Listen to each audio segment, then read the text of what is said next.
Bon, je reprends le live où on était. Challenge technique, le temps que vous puissiez tous rejoindre. Je vois déjà qu'il y a des utilisateurs qui ont rejoint. Écoutez, on m'entend bien. Merci, Christian. On aura essayé avec Facebook de le faire directement, mais ça ne me permettait pas le partage d'écran. Fait que là, on est de retour. Au pire, vous aurez la rediffusion, mais les challenges font partie des belles choses. Alors, là, donc j'étais en train de vous dire l'agenda de la journée où est-ce qu'on va faire une petite introduction rapide de Plexflow et directement sauter dans de quoi a l'air Plexflow AI. Alors, Plexflow, là, vous pouvez voir comme mon partage d'écran où est-ce que vous pouvez voir de quoi a l'air la plateforme. C'est quoi Plexflow? C'est quoi un logiciel de gestion? Ben, c'est juste pouvoir centraliser et automatiser un maximum de tâches de votre gestion locative. Donc, on ne veut pas que vous ayez des beaux papiers, des Excel pour les revenus dépenses, des Excel pour qui c'est qui a payé le loyer, Bob lui manque 200 $. On veut vraiment tout centraliser tout en étant un maximum convivial, facile d'utilisation. Puis la majorité des gens qui vont voir cette vidéo, qui sont là aujourd'hui, ben, ils le savent déjà. Donc, ils savent de quoi ça a l'air. Une des choses, par exemple, que vous pouvez automatiser, ben, c'est par exemple la collecte des loyers. On peut automatiser un maximum de tâches, incluant la collecte, la conciliation et le suivi. Où est-ce qu'on voit, par exemple, ici, ben, ce loyer qui est incomplet peut directement être pris du compte du locataire, déposé sur le compte de votre choix et que le statut change en conséquence. Alors là, on rentre dans le nerf de la guerre. On parle de Plexflow AI. Donc, je vais donc appuyer sur ce bouton. Et voilà, ça nous demande de pouvoir commencer cette aventure, donc de rentrer dans l'univers de Plexflow AI. Et on va cliquer sur Commencer. Alors là, la première des choses que ça nous demande, mais ça nous demande quelle méthode de communication on veut communiquer avec les locataires. Est-ce qu'on veut que ce soit par SMS? Est-ce qu'on veut que ce soit par courriel? Bien, pourquoi pas les deux? C'est toujours mieux. Des choses comme quand est-ce qu'on voudrait communiquer avec le locataire, les horaires idéaux. Donc là, on va cliquer sur Suivant. Puis là, on va comme paramétriser notre Plexflow AI. Qu'est-ce que ça veut dire? Mais c'est quoi déjà la vision de Plexflow? C'est de pouvoir comme automatiser toutes les tâches pour qu'elles s'accommodent à nos processus internes. Donc, on veut pouvoir que Plexflow AI vous aide dans vos processus, dans votre réalité à vous. Les exemples les plus évidents, c'est les retards de paiement. Par exemple, après combien de jours de retard de paiement, je voudrais envoyer le premier retard? Peut-être après un jour, le deuxième, 3 jours, la mise en demeure. Bref, ça s'accommode vraiment à votre réalité à vous. Pour la collecte de loyer, quand est-ce que je renvoie un appel proactif à mon locataire? Les nouveaux locataires, donc combien de jours avant je veux leur souhaiter un message de bienvenue, la remise des clés, l'état des lieux, un premier état des lieux, les demandes de réparation, quand est-ce que je dois faire un suivi après qu'elles soient faites. Donc, vous comprenez un peu le concept, tous ces genres de tâches qu'on va faire. Donc, une fois qu'on les a paramétrisées, c'est la première fois, mais vous pourrez comme le refaire une fois que vous aurez une meilleure idée, vous pouvez commencer à utiliser Plexflow. Donc là, ce que ça fait, c'est que ça va comme customiser le Plexflow AI à votre compte, donc mettre toutes les tâches, processer un peu toutes les tâches de votre compte. Et vous allez avoir, moi je l'ai déjà vu, mais vous allez avoir une vidéo ici que je vous recommande fortement de voir.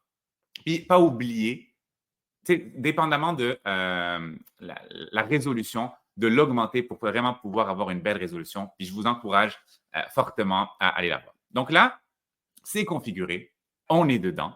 Donc là, on voit de quoi ça a l'air ce Plexflow AI. Et donc, la vision, c'est vraiment d'avoir toutes nos différentes tâches directement sur cet onglet, dans l'onglet Aujourd'hui. Donc, vous savez, comme dans des logiciels, le but, c'est vous rentrez vos informations, puis vous devez aller comme chercher vos informations.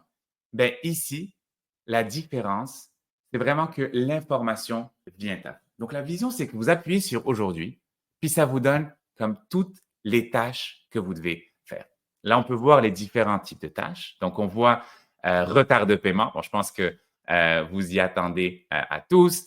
Relevé 31, les demandes de services, les collectes de loyer, les nouveaux locataires, un peu comme ce qu'on a vu dans la paramétrisation. Puis, on peut filtrer ces tâches par contre, et supposons qu'on a plusieurs entités ou par propriété, on veut juste se concentrer sur certains immeubles. Ici, on a les différents types de tâches. Fait que pour aujourd'hui, ce que je propose, c'est qu'on va voir comme deux types de tâches les plus fréquentes, les plus utilisées. Ça va être comme les retards de paiement, puis peut-être la collecte de loyer. Fait que ce que je vous propose, c'est qu'on va voir ce genre de tâches ensemble, de quoi ça a l'air. Donc là, je vois que j'ai toutes ces tâches-là. On va cliquer sur la première, retard de paiement.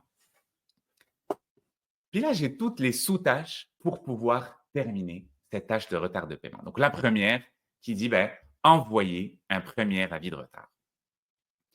Donc là, je peux soit moi la faire, donc ça agisse comme à titre de rappel pour me dire, hey Youssef, oublie pas d'envoyer un premier avis de retard à ton locataire. Ou alors, je peux directement assigner ça au Plexflow AI et voir qu'est-ce qu'il va faire.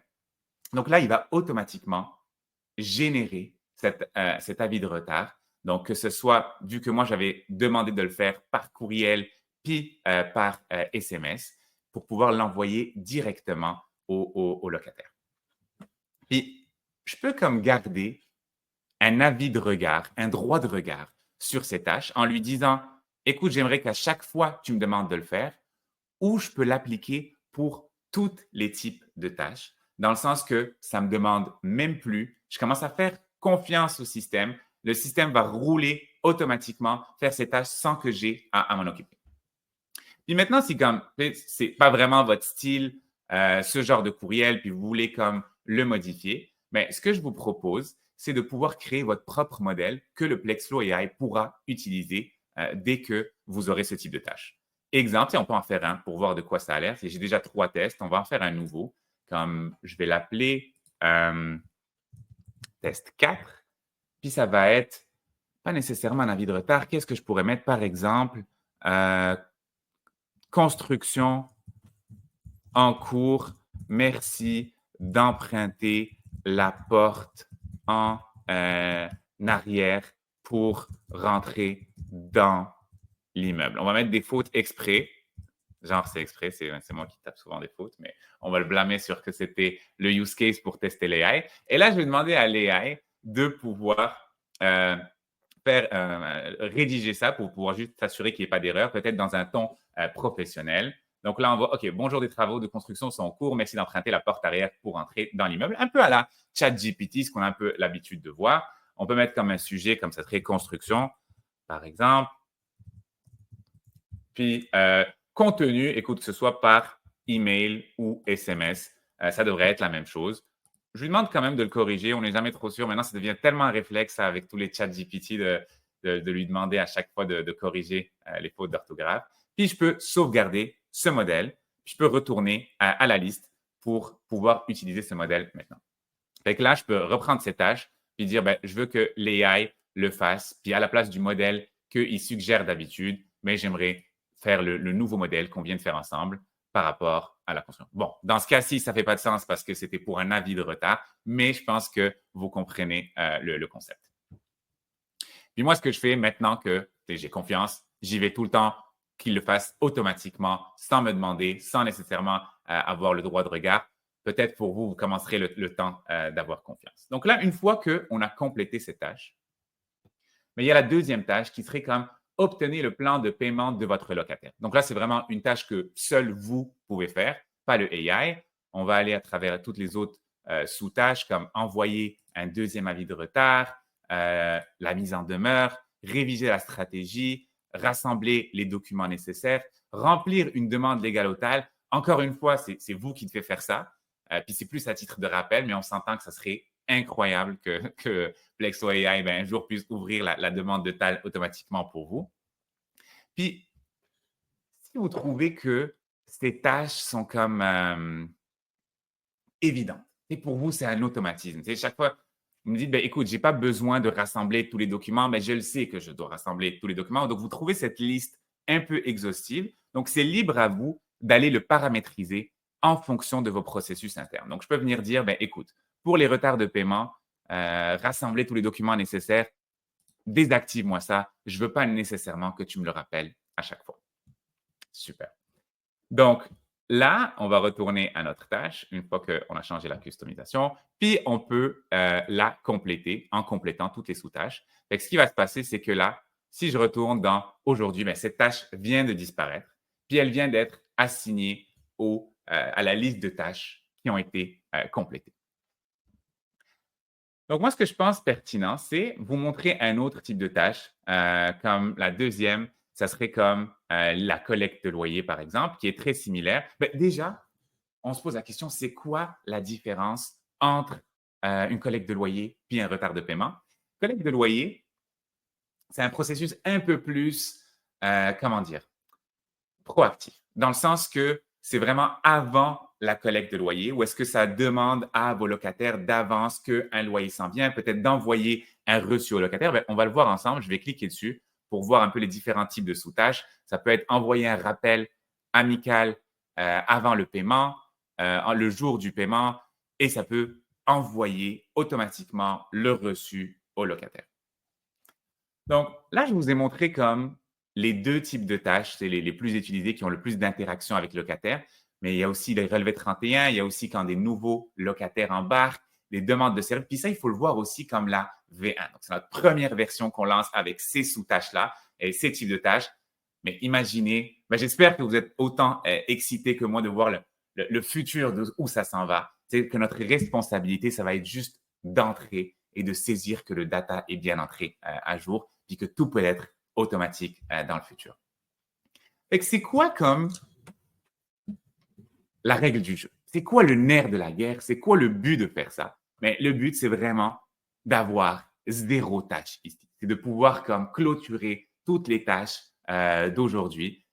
Puis comme si ça ne vous tente pas comme, de les faire, comme les relevés 31, vous dites, OK, moi, je ne vais pas faire ça en décembre, je ne veux pas faire ça maintenant, j'ai déjà beaucoup de travail. Mais ce que je peux faire, c'est venir comme reporter, un peu snoozer le concept, un peu comme on fait avec notre alarme. Fait que je peux décider de le reporter comme à plus tard aujourd'hui. Pas sûr que ça va me tenter aujourd'hui de le faire plus tard, fait que ça va peut-être demain. Ou je peux même choisir comme une date future. Tu sais, exemple, je pourrais mettre au retour, par exemple, si je la fais là, au retour des fêtes, comme en janvier. Tu sais, laisse-moi passer des fêtes tranquilles, puis on s'occupera des relevés 31 au retour. Là, on va mettre la semaine prochaine. Fait qu'on voit que la tâche a été repoussée de notre liste, notre to-do list d'aujourd'hui à plus tard dans la section reporter. Fait que le but, c'est vraiment ça, aussi simple que ça, enlever toutes les tâches puis avoir le maximum de tâches complétées. Puis si, à l'inverse, c'est que ça arrive rarement, mais que vous avez du temps, vous n'avez pas trop de choses à faire. Je sais qu'ici, tous les gens qui nous regardent, le temps, c'est go, go, go, go, go. Fait que si jamais vous avez du temps, vous pouvez cliquer sur Avenir puis avoir une approche un peu plus proactive puis commencer à vous charger de tâches qui sont dues dans le futur.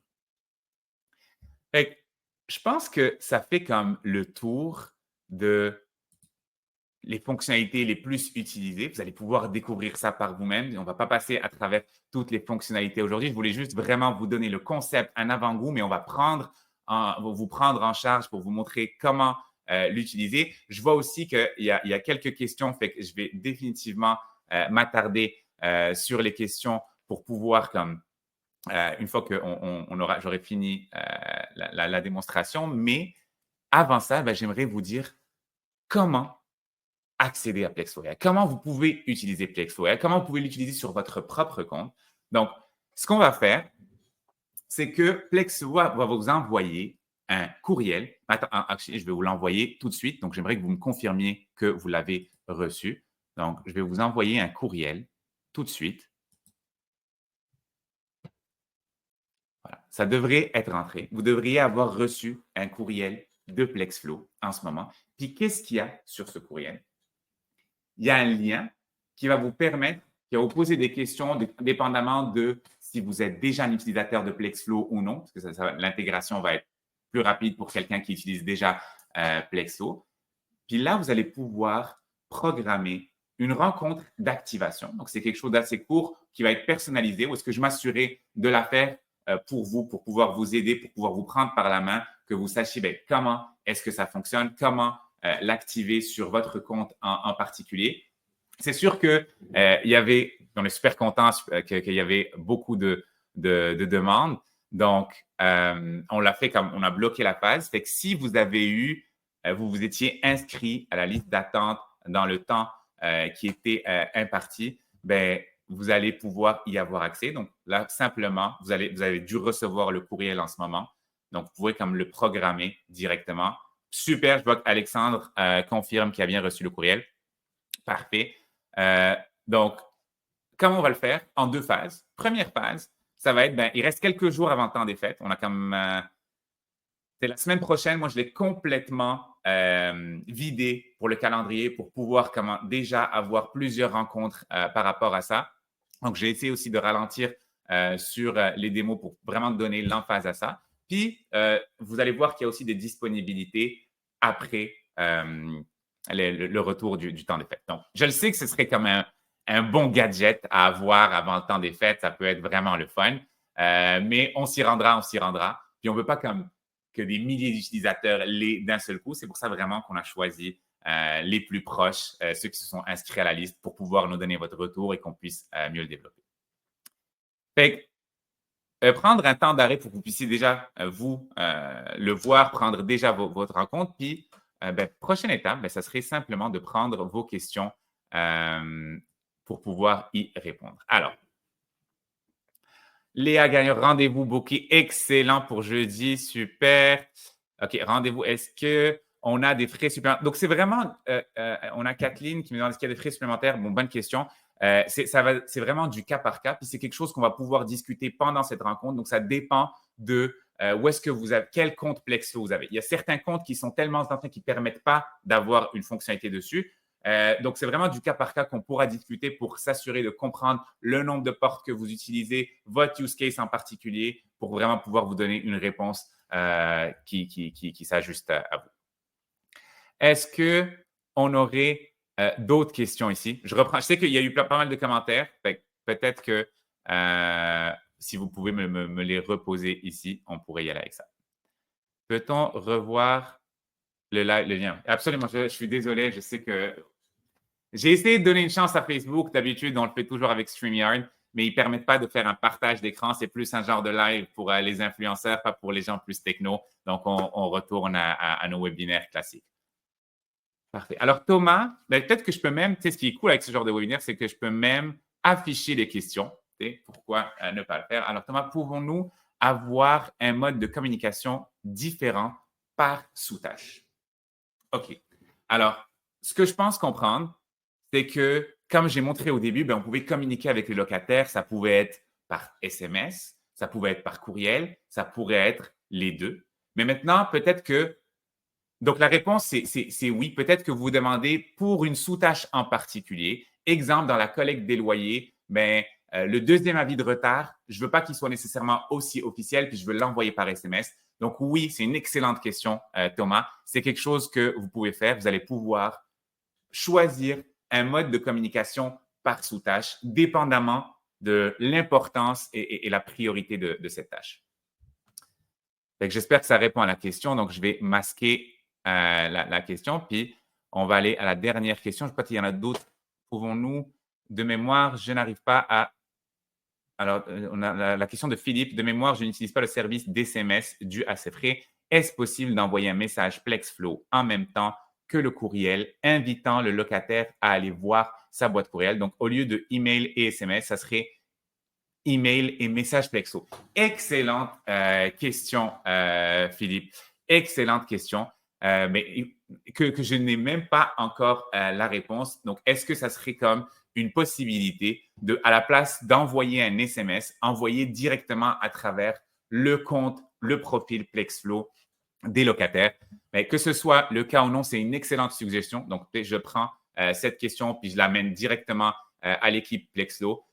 Qui, si ce n'est pas supporté, je pense que c'est une excellente suggestion de pouvoir non seulement envoyer par SMS, mais aussi sur le profil Plexflow. Alors, on y va avec deuxième question ou troisième question de Jean-Simon. Salut Jean-Simon de Locapita. Est-ce possible d'avoir une tâche pour nous avertir qu'un logement entre dans le délai d'avis de renouvellement, recevoir un courriel, par exemple? Donc, on a commencé, donc c'est une excellente question, puis c'est la V1. Donc, on a commencé par des sous-tâches que nous, on a ajoutées, mais éventuellement, ça serait une possibilité de pouvoir vous-même vous ajouter vos propres rappels si jamais ce n'est pas supporté dans votre processus. Donc, on a essayé vraiment de pouvoir comme s'asseoir avec, voir comment vous travaillez pour prendre la liste de toutes les sous-tâches qui font du sens. Mais s'il y a des nouvelles sous-tâches, des choses que vous voyez qu'on a ratées, que sont sur vos processus actuels, absolument, il faut nous le mentionner pour qu'on le puisse le faire. Alors, je vais enchaîner avec la prochaine question juste avant parce que ça fait 30 minutes que je n'ai pas parlé non-stop. Je vais prendre une petite gorgée d'eau. Et on met la question de Léa. Est-ce possible de voir les tâches par loyer?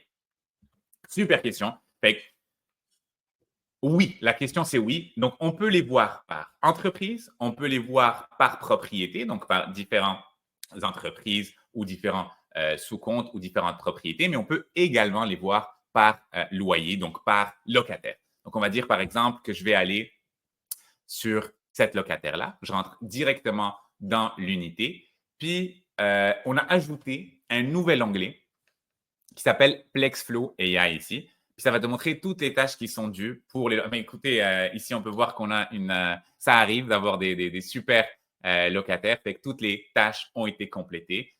Donc, oui, pour répondre à la question, Léa, tu vas pouvoir voir tes tâches par loyer. Puis, c'est aussi une bonne méthode si tu es plus concentré sur une seule personne. Mais l'idéal, c'est vraiment de le voir toutes les tâches puis les attaquer tous de front. Fait que ça, c'est pour la question. Donc, on a une autre question qui apparaît de Philippe que je vais mettre à l'écran pour qu'on puisse la lire ensemble.